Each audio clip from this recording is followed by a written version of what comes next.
la Fallera Calavera. Així l'havia batejat el poble de València, i així l'anomenaven els seus companys de viatge. Però potser aquell sobrenom ja no li era adequat. Potser li caldria alguna cosa, com la Fallera Carnissera o l'homicida esmorteïda. Era això el que havia esdevingut. Havia cuinat una paella amb un nou ingredient, carn d'alcaldessa. Havia passat de ser la víctima al botxí, del cadàver a l'assassina. Notava que la seva ànima estava ara molt més podrida que la seva pell i creia que els seus actes, i no l'aspecte físic, l'havien convertit en un monstre. Al mateix temps, se sentia estafada per haver de percebre aquells sentiments humans impropis d'un zombi. Culpa, ràbia, angoixa. Aquestes emocions la incomodaven, però ara no podia caure en el desànim. Havia aconseguit deslliurar-se al cap i a la fi del seu enemic principal. Era l'alcaldessa o la fallera, totes dues lluitant dins de la paella més gran del món, i ella n'havia eixit victoriosa.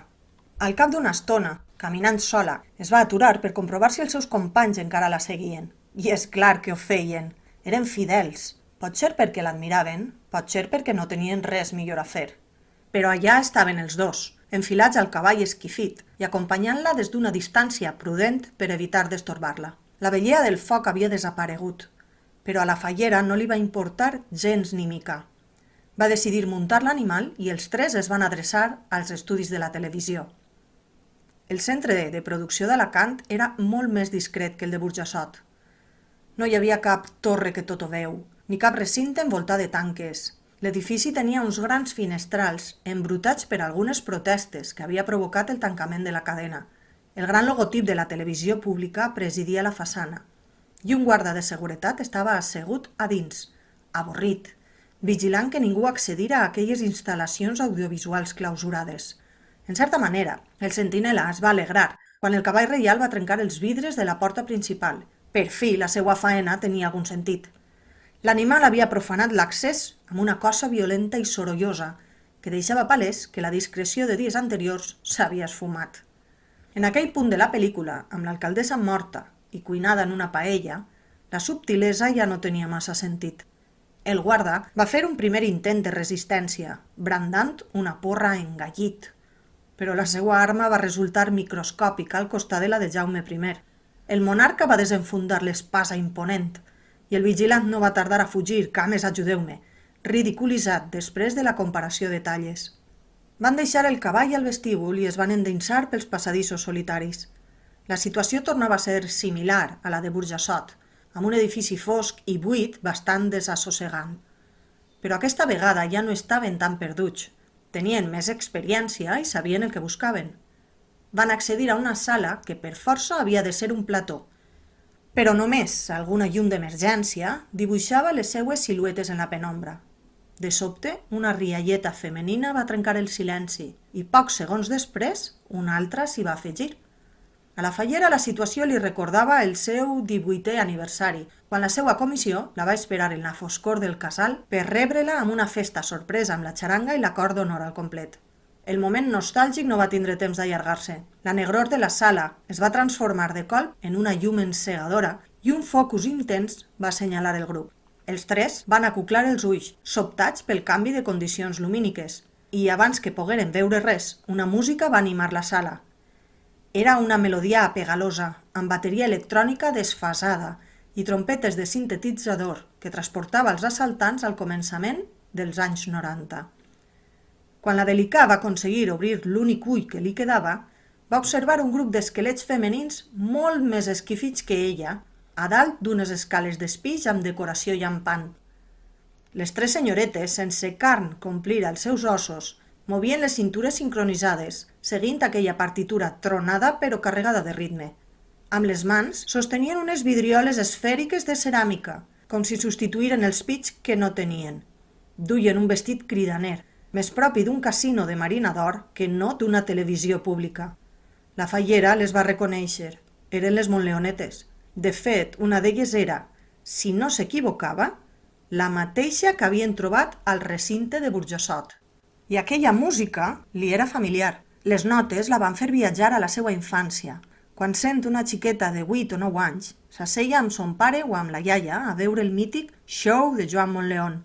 Per a molts, aquell espectacle televisiu havia caigut en l'oblit i les noves generacions, els anomenats nadius digitals, ni tan sols l'havien sentit esmentar. No obstant això, només els calia picar unes quantes tecles al totpoderós portal de YouTube per a reviure aquella singular experiència televisiva. La música va donar pas als càntics i les hostesses van començar a bramar una cançó ben coneguda en el passat. A guanyar diners, on estan, on estan? Entonaven seguint la melodia, ni afinaven ni feien polifonia, però això no va importar als espectadors que ara poblaven el plató. Així era. Els estudis estaven plens de gent. Quan els tres van ser capaços de recuperar la visió, es van adonar que al seu voltant havien aparegut una trentena de zombis que, convidats per no se sap qui, s'asseien en tauletes redones formant part de l'espectacle.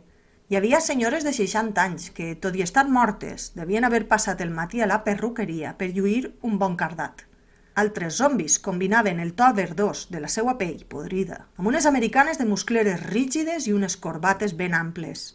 Tots aquells cadàvers picaven de mans al ritme de la música, animant les senyoretes que anaven baixant les escales amb una coreografia un pèl descoordinada.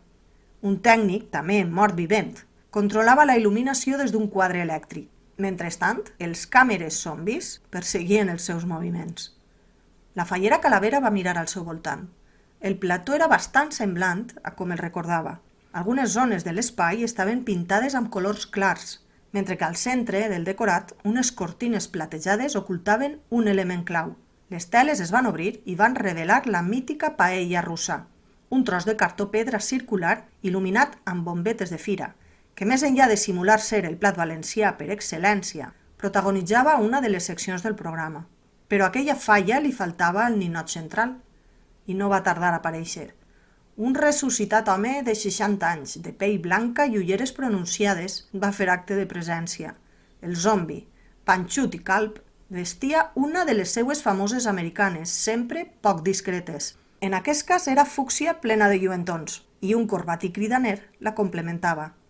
Duia un micròfon a la mà, l'arma principal de Joan Montleón, un showman que anys després de la seva mort tornava a la vida reviscolant també el programa que l'havia catapultat a la fama. La fallera va ser conscient que s'acabava de convertir en la concursant d'aquella emissió improvisada.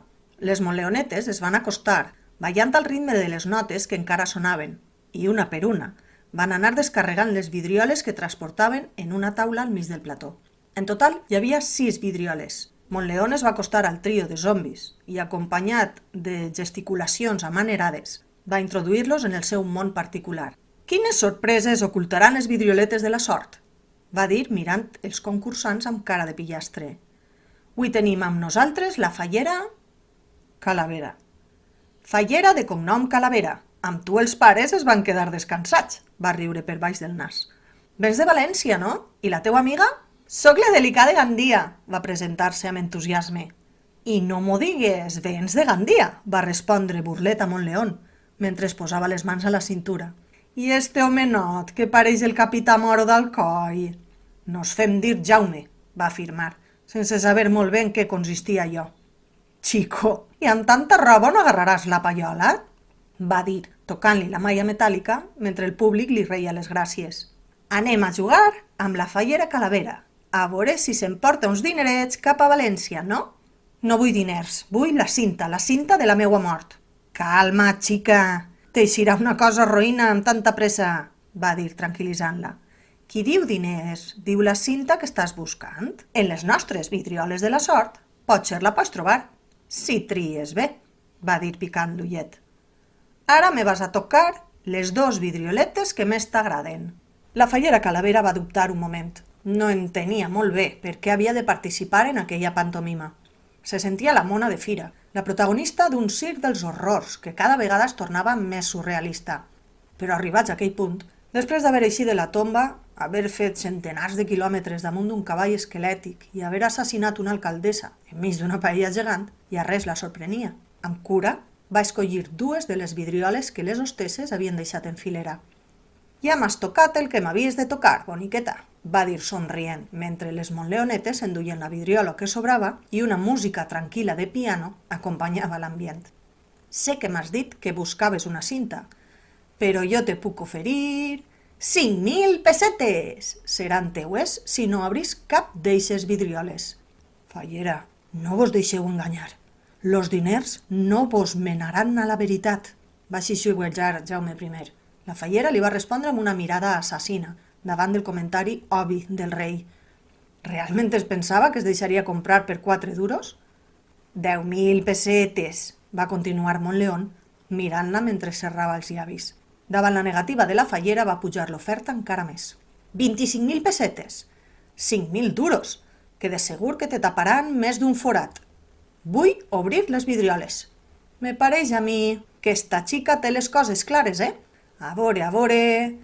Els teus amics que me fareu demà innocent, dues hostesses somrient, com les falleres del balcó de l'Ajuntament, van donar a Jaume I i a la Delicà un martell per a cadascun.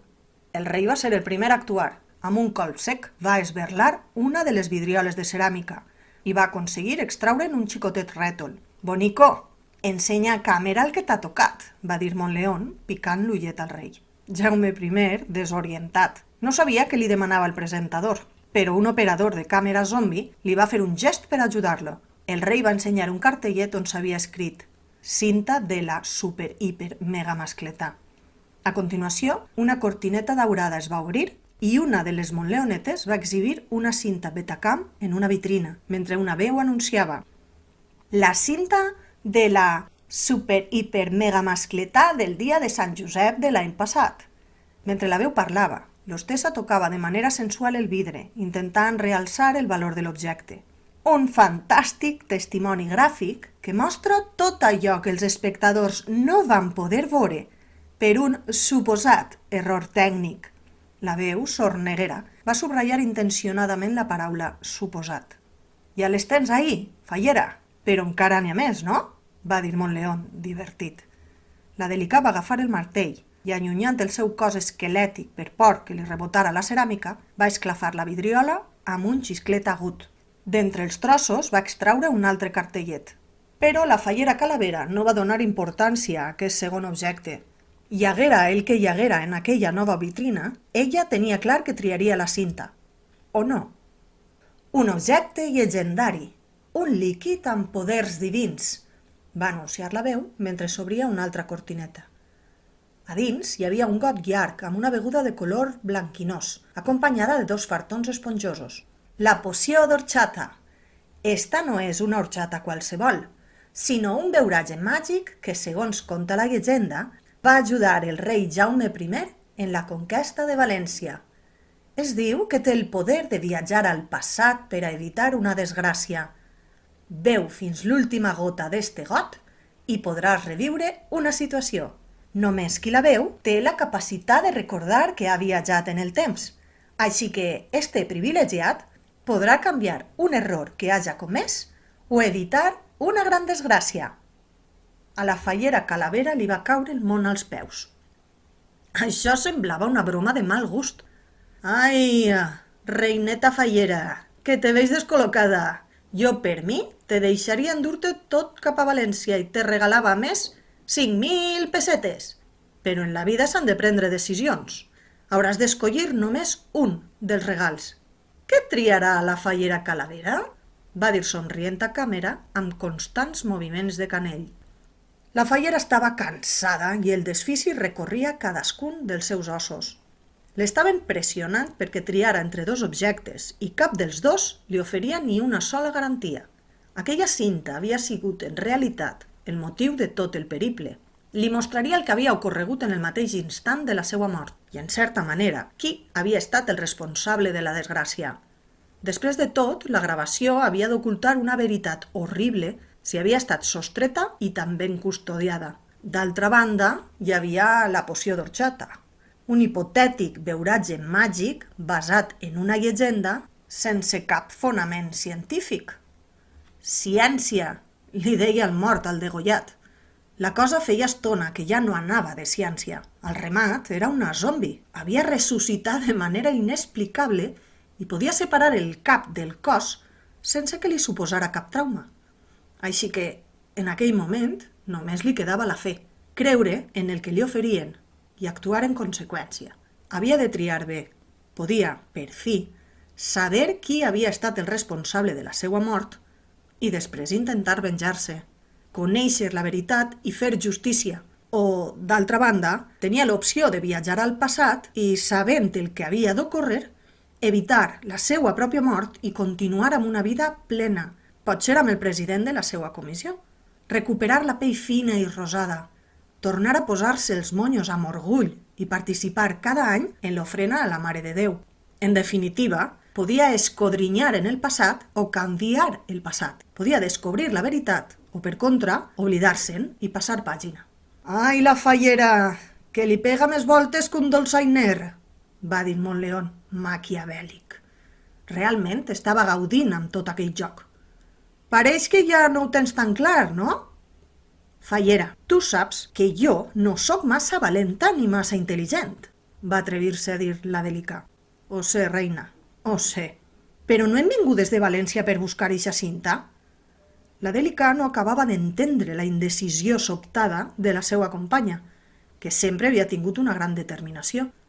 «No vam conquerir este regne dubtant de nostre objectiu. Ara heu de ser forta i girar l'esquena a les temptacions», va recomanar Jaume I amb el seu habitual to èpic. Però la fallera encara dubtava. Ara no necessitava lliçons de moral. En veure que el programa estava perdent ritme, Montleón va aprofitar per atraure algú del públic per a embolicar encara més l'assumpte. «Xiqueta, hem triat algú a l'atzar», va subratllar-ho amb mala intenció, «perquè t'ajude a prendre una decisió». Des de l'última filera del públic va aparèixer ni més ni menys que la llefiscosa Veiea del Foc.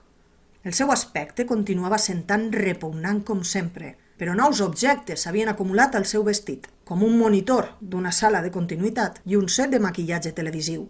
Amb certa dificultat per moure's, la tossuda morta d'Alacant es va situar al centre del plató, acompanyada a una distància prudent d'una montleoneta que li sostenia el micròfon somrient. A la cara encara quedava el tros de branca que la Delicà li havia adherit. «Fallera, sé que tu i jo no som grans amigues i jo no m'hi jugo res. Però si t'he de donar la meva opinió, mira't. Observa't en un d'aquells monitors. Eres lletja, tens ulleres i et fa pudor la boca. Quan es diuen les veritats, es perden les amistats», exclamava Montleón ficant gasolina a la falla. «Però tot això pot canviar, i canviarà si tries la poció d'orxata. Eixa cinta no farà que et deixen de menjar els cocs. Eixa cinta no et tornarà a la teua vida anterior. Fes-me cas. Tria l'orxata». La Delicà de Gandia estava a punt de perdre el coneixement amb tanta tensió. Els arguments de la Veiea eren tan desagradables com ella, però molt més sòlids que el moc gelatinós que l'envoltava. La fallera li va fer cas, es va mirar al monitor i va veure una xica jove, però pàl·lida i bruta. Alguns escarabats li eixien en aquell moment del forat de les costelles.